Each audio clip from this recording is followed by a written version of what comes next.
If you want to connect a printer on Google Pixel 10a, first of all, we need to open Settings. Next, in Settings, we're going to proceed to Connected Devices. And then in here, we want to tap on Connection Preferences. And we can find the printing option in here. We can start by going to Default Print Service in order to try to find your printer in here on this list in here.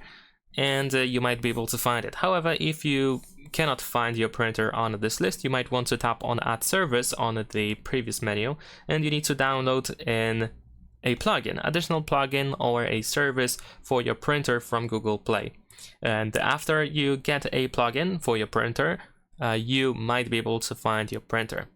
And on the other hand, we should also check out the manual, the user manual of the printer, because in some cases, some printers, some specific models require you to get a very specific app for that printer. And usually it is mentioned in the manual of that printer. So in that case, you will have to go to the Play Store, and most likely you can find that app in there.